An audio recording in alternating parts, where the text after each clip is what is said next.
And welcome to another episode of I Heart Geek. Yay! We are doing What If. Can you give us like a theme music there, Courtney? I was doing it. I was like, what if? I do it every episode. You never What notice a though. vision. What a vision. That's what you usually do. I got What my if vision? Yeah, there you go. I got my WandaVision t-shirt on today.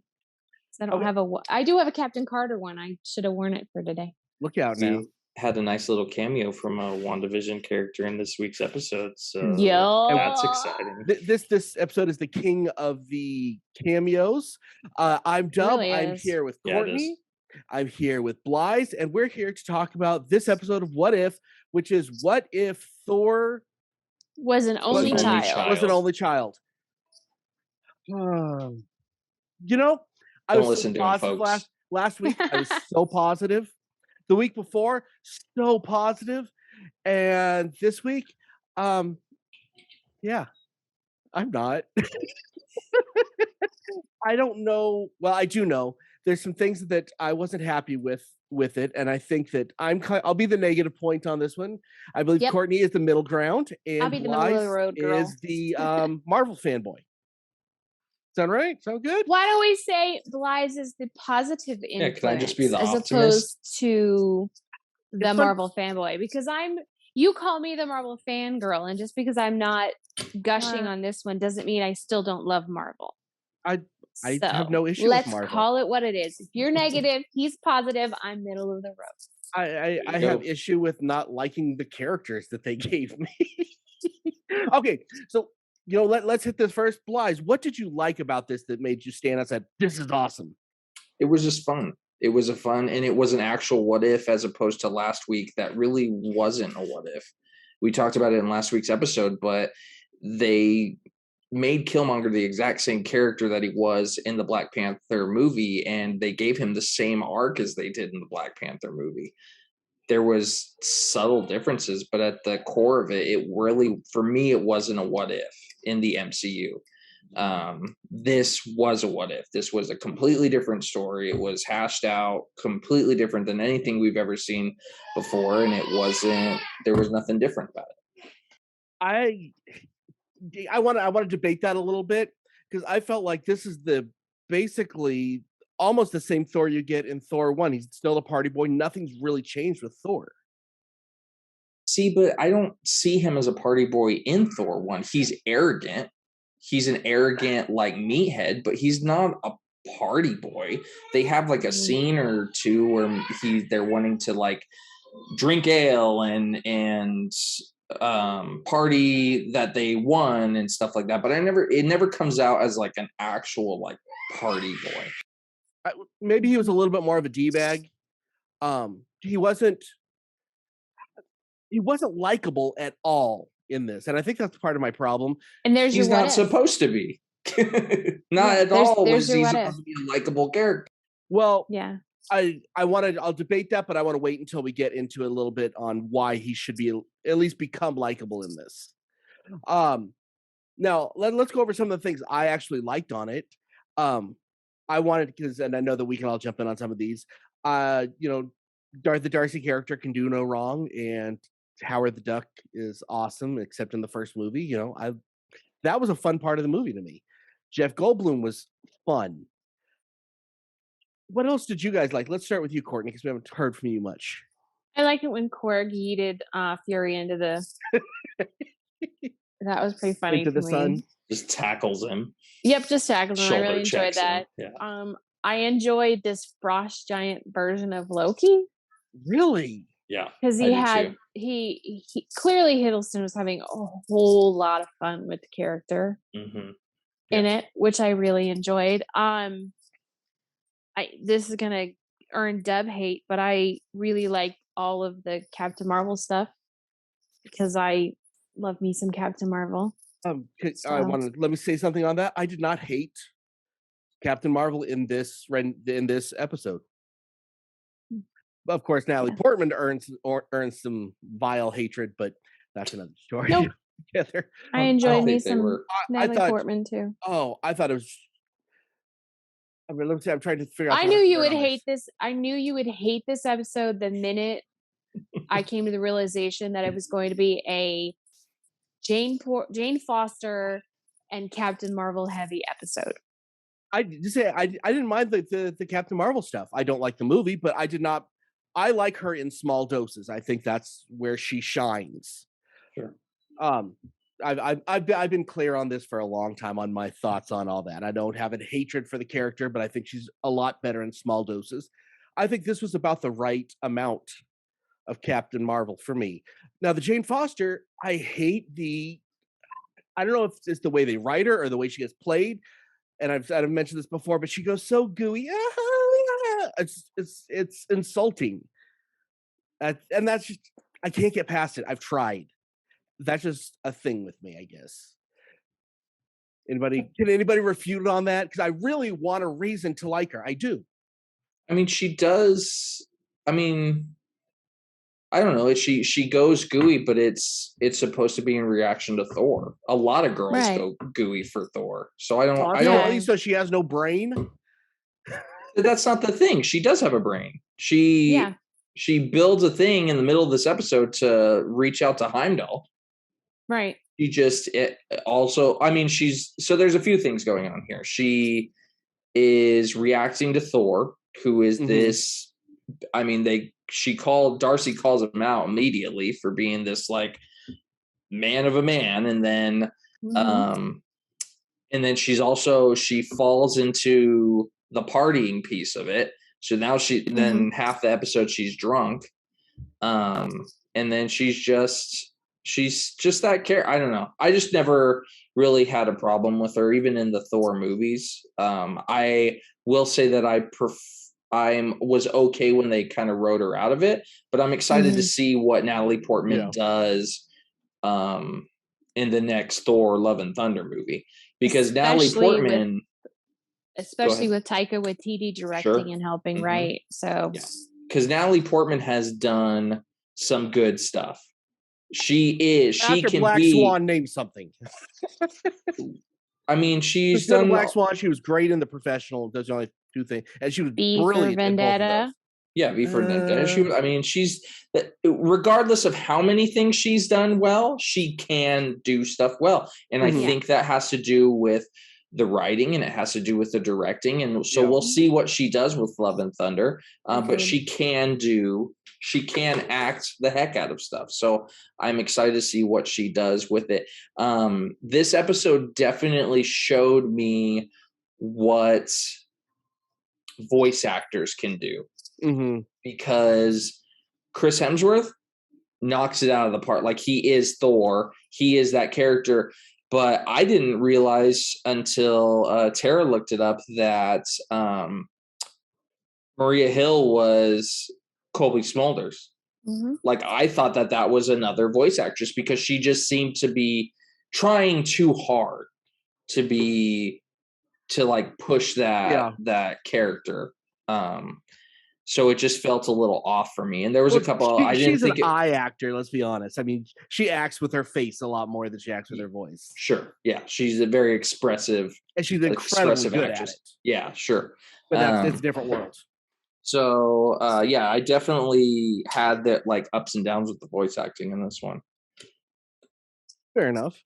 Okay. So basically what this whole episode boils down to is the last 10 minutes of every parents goes out of town, kid has a party movie from the 80s, right? And then just for the last second, everything gets fixed. And then you see the mom coming, and then they're cleaning. And I get it. And it could have been fun. But see, here's where my problem was with Thor.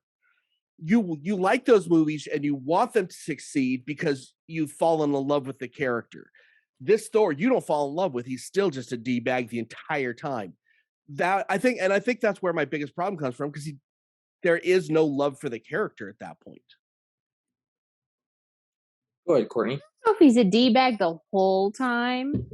I mean, I don't know if I would call him a D-bag, but I mean, I would call him a himbo, and I would call him what does Darcy call him? Or maybe Jane calls him Kappa Alpha or whatever. And I mean, she just frat boy. I mean, it's frat boy. That's exactly what he is. I don't know if I'd classify him as a D-bag, but I mean, to be honest, and I mean, this is after Frigga shows up, but he does redeem himself when he brings Jane flowers and asks her on a date. Mm-hmm. I mean, so we can't say he's a D-bag the whole time because he's not really in that moment. Because but he didn't make me fall. He didn't make me fall in love with him at all.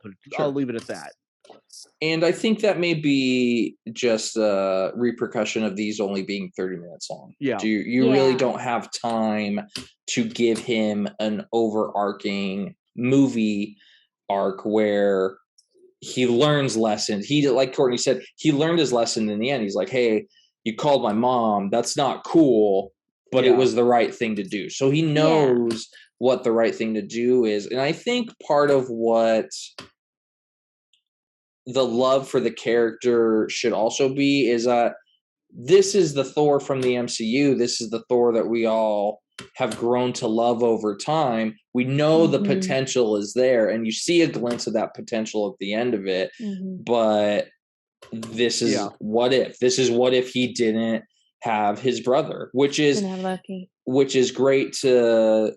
We can talk about this too. It is great to feel the importance of Loki, because that's kind of what we've been trending the last couple of arcs through all these things in the MCU, is that Loki is more than just the villain that he had been for years. He is a part of Thor. He's a piece of Thor. He's what makes Thor. Part. Yeah, he's what makes Thor Thor. I'm good with that. Yeah. But again, I just wanted to love this character. I want to fall in love with these characters. I think we also have to remember, and I mean, this is important to think about, is the Thor in Endgame is very, very different than the From the Thor. First Thor. Yeah. Yeah, sure. But even the Thor in Dark World, he's very different from the Thor in Dark World. He's very different from the Thor in Ragnarok, because by the time we have this Thor that we love and we want to protect and cherish in Endgame, he's lost Jane, he's lost Frigga, he's lost Loki, he's lost Heimdall. His whole planet has been destroyed. Odin has died.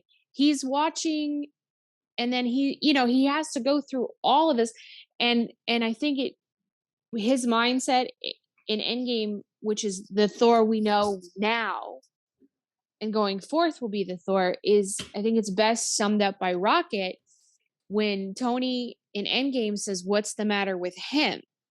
And Rocket says he thinks he failed because he couldn't stop Thanos. So I mean, we have to remember that in this what if, this is the Thor from Thor, the first Thor movie. And he hasn't gone through all those trials and tribulations of all those other movies.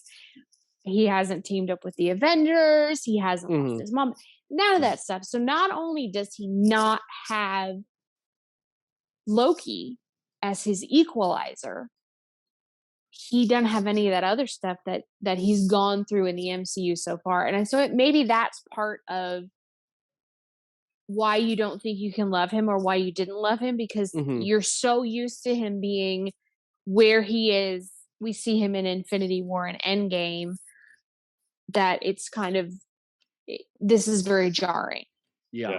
Of a way of looking at Thor. That's just a thought. There's no character development. It's if you were to take Thor from Thor 1 and give him absolutely no character development. The first half of the movie, Yeah, and then that's how he was for the entirety of the last 10 years of movies that we're watching.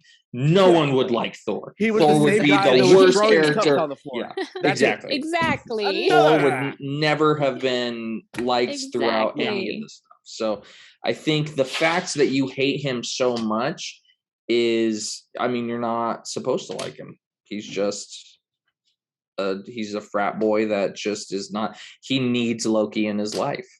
Because Loki needs him. Look at the Loki that we got without Thor. They both need each other.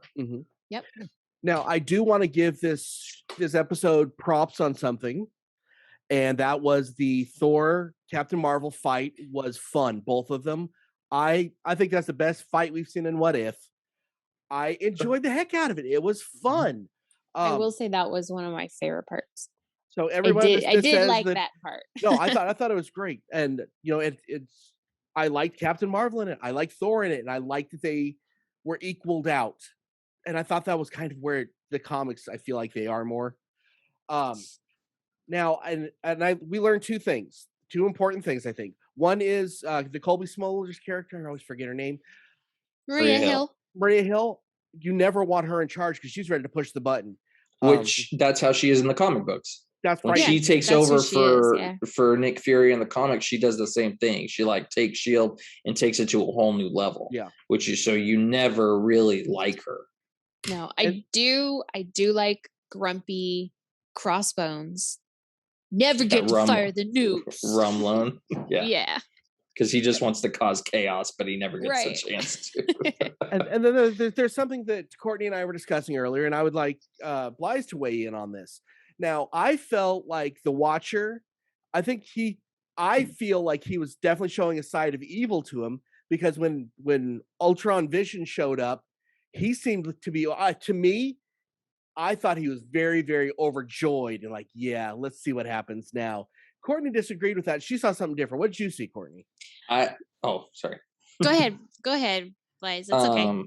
So I didn't get that feel from him. I got a feel of like, because he's been hinting at this whole time that things are just going awry, and this is that all coming to fruition. Like that everything that I've been saying could possibly go wrong in this multiverse. This is it. And that's what I got from it for sure. Yeah, I agree with Bobby, because I think I took it as he was surprised, which in itself is an amazing thing, because the Watcher knows all, sees all. And so one of the reasons I think it is surprise, and I will hold fast to this, is because when he shows up, he's got a look of surprise on his face, his big old in the clouds floating face. But it's also the thing that will give us the fact that he has to go collect all of the heroes from the other universes and bring them here to face off against, because we know the final episode. We don't know what next episode is, because there's nothing put on the Disney accounts, and there's nothing on IMDb, but we do know the bare minimum about the final episode is that the Guardians of the Multiverse face off against Ultimate Vision or Ultron Vision, whatever we want to name him. The only way for that to happen is for the Watcher to go get them. Yeah. To go get T'Challa, to go get Captain Carter, to go get Killmonger, Gamora, get all of them and bring them here. And the reason he would do that is if he was surprised when Vision shows up. And that's what I think is going to. But the question is, are they really going to want to blow everything up now? Because they have another season completely in the can. They can't. You don't know if they're going to blow everything up. Well, you don't know if they're going to blow it up. If he's going to start pulling everybody out of the multiverse, that's the only thing I'm wondering about how they can do on this episode, considering we have a whole season in the can. Yeah, but we don't know what any of the next season is going to be about. It could be the adventures of the Guardians of the Multiverse. He could drop them back once they're done, put them back into it. And I think another thing that I want to float by you guys and see what you think, and of course listeners too, what is your thoughts as well? I think we are feeling the effects in these what ifs. I think we're feeling the effects of what happened in Loki and what happened in WandaVision. Sure. Because it makes sense that if the Watcher is surprised that some of this stuff is happening, it's because Loki and Wanda broke the timeline. Yeah. And so I think he's starting to see all these things kind of branch off and different things changing. And so, listeners, what's your thoughts on that? Put him down below. And did anybody else notice how much more solid the Watcher was this time? Yeah, I think he's 100% solid at this point. Yeah, he keeps getting more and more every single episode. Yeah, I think the next thing we see with him, like Courtney said, is him actually interacting with the different characters. Which I think our next episode is going to be the origin of Infinity Ultron. or Vision Ultron or what you're going to get. It's going to be whatever they're calling events. Yeah, the events of Avengers: Age of Ultron. The Avengers don't stop him. He puts himself into Vision like he originally planned, and with one of the Infinity Stones, he has knowledge that there is 6 of them, and he goes to get them, and he gets the rest eventually of them. Gets them. Yeah, and that's why because he's a creation of Tony Stark, he builds himself his like Ultron exterior, and that's why you have the visor flip up like you do with Iron Man. Yeah. Which is cool. I like that little, if that's the case, if that's what he does, I like that little detail of like he's still got some Tony in him. Like he designs his Ultron suit to be the same as what Tony Stark would have done. Now, very interesting to see. I really do. I want to go on record. I'm hoping they don't quote unquote blow it up, because for next season I want to see a bunch of more what ifs, that are just one-offs that don't matter, and I want to see more of that. I'm hoping they don't. Oh, now it's got to all be in canon. Crap. Well, given that we have, but didn't we already talk about how this is considered canon already? Yeah, this technically it is. So the MCU is a multiverse now. We know that. I mean, we know that Multiverse of Madness is coming up. We know that Spider-Man Far From Home is going to have multiverse implications. And that's what I was going to say is I think your season 2 may be more primarily about what's going on currently in the MCU. So whatever happens in Multiverse of Madness, whatever we see they could have an episode about that or 2 episodes about that. Maybe we get little tidbits of what the universe is going to look like in Multiverse of Madness, and they expand on that in What If. Same thing with Spider-Man Far From Home. Maybe we dive into the Sonyverse, and maybe we get a Into the Spider-Verse episode where we visit Miles Morales and Spider-Gwen and all these different characters that we saw in that universe.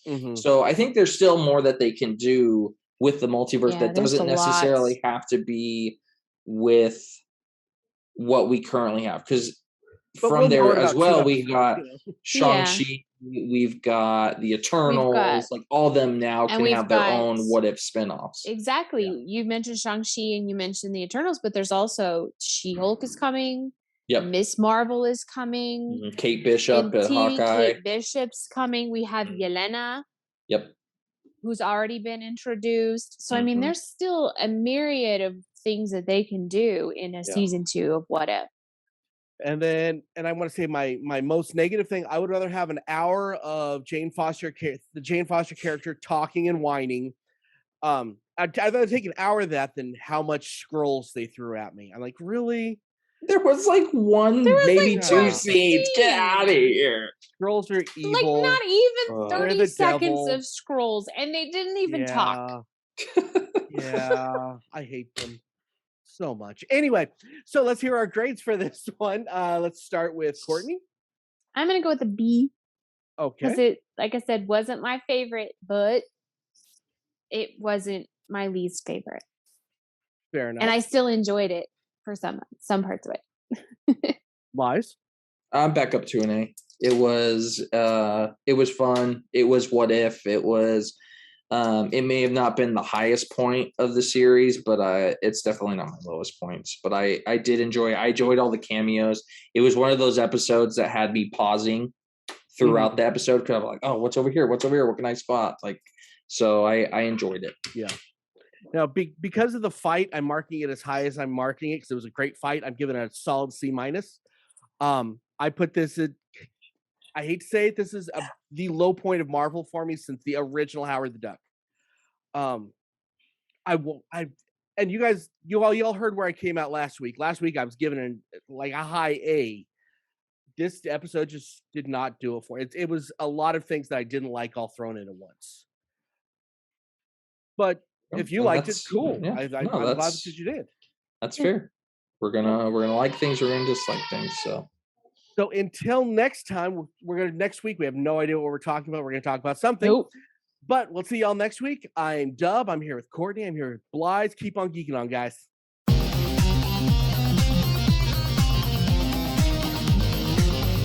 You have been listening to the latest episode of the iHeart Geek Show. Make sure you visit our website at www.iheartgeekshow.com. Make sure to follow us on Instagram, Twitter, and Facebook. And if you check us out on YouTube, make sure to like, comment, and subscribe. And keep on geeking on to all of you geek rock stars.